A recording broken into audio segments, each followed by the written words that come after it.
Pandemi süreci biliyorsunuz bir savaş süreci gibidir.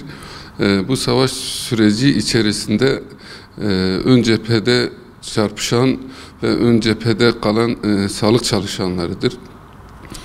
Pandemi süresince en çok yükü taşıyan sağlık çalışanları olduğu için sosyal güvenlik 5510 sayılı Sosyal Güvenlik Kanunu'na göre 4. maddede yer alan vazife malulluğu ve mesleki hastalık olarak tanımlanması için sivil toplum kuruluşları olarak biz hükümete çağrıda bulunmuştuk.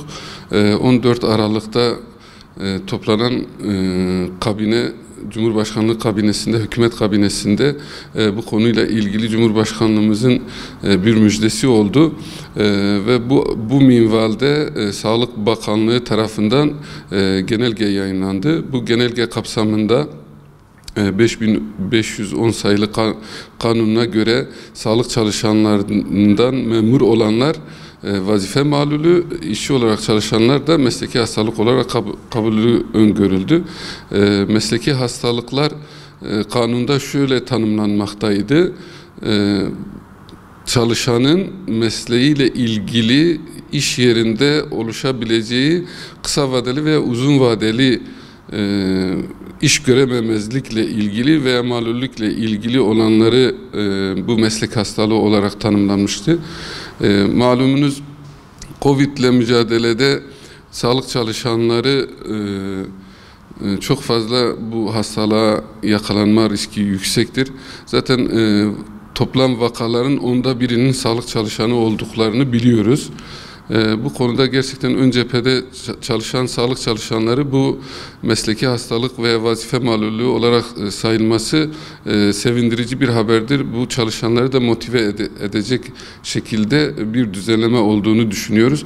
Bu konuda hükümetin bu adımını olumlu görüyoruz. 5510 sayılı Sigortalar Kanunu'na göre vazife malulluğu veya meslek hastalığı olarak tarif edilen kişilere yönelik olarak geçici kapsamda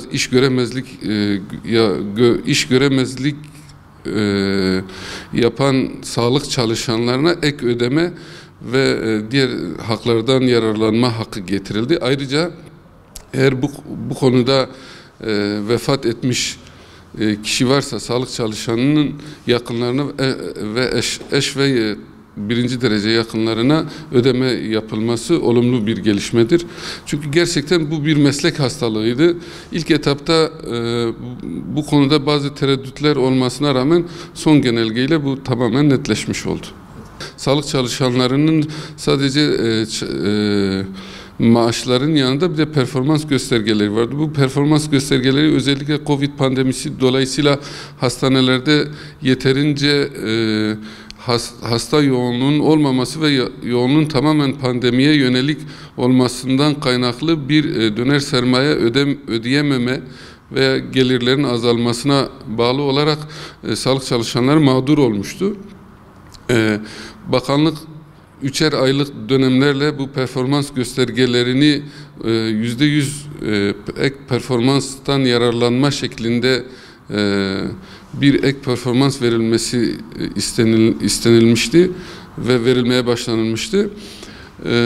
Bu performans göstergeleri sadece filyasyon ekiplerine veya belli bazı gruplara sağlık çalışanlarının tamamını kapsamamıştı. Ancak bu genelgede yayınlanan vazife malulluğu ve meslek hastalığı tüm sağlık çalışanlarını kapsadığı için olumlu bir etki yaptı. Performansa dayalı sistemde çalışanlara yönelik olarak performans veriliyor. Mesela bir hastanede Covid servisinde çalışan hemşireye bu performans ödeniyor iken orada aynı durumda olan bir yardımcı hizmetlerde çalışan bir çalışana maalesef bu performans göstergesi ve ek ödeme alamıyorlardı. Ancak bu vazife malulluğu ile ilgili olan kısmı genelgeyle tüm sağlık çalışanlarına verildi. Mesleki hastalığa yakalanan personel çalışan İl Sağlık Müdürlüğü'nün onayıyla, birim personelinin onayı, birim sorumlusunun onayıyla İl Sağlık Müdürlüğü'ne gönderilecek. İl Sağlık Müdürlüğü de bu evraklarla beraber SGK İl Müdürlüğü'ne evrakları gönderecek. SGK da bakanlığa bildirmek suretiyle bu Covid'e yakalanmış sağlık çalışanları bu haktan yararlanmış olacak. Evet. Sağlık Derin bağlı bulunduğu genel başkanımız uzman doktor Kasım Sezen başkanlığında her yıl tüm dünyadaki Müslüman toplulukların katıldığı bir kongreler düzenliyorduk. Bu seneki kongremiz de tamamen özel gündem olarak da Covid-19 ile ilgili mücadelelerle ilgili kısmı olacak. Online üzerinden malum bu pandemi dolayısıyla yüz yüze yapılmıyordu. Bu yıl 5.'sini yapacağız kongremizin. Dünya Sağlık Müslüman Toplulukları Kongresi WHO başkanlığında Dünya Sağlık İslam Birliği başkanlığında yapılıyor her sene. Bu sene 5.'sini düzenleyeceğiz.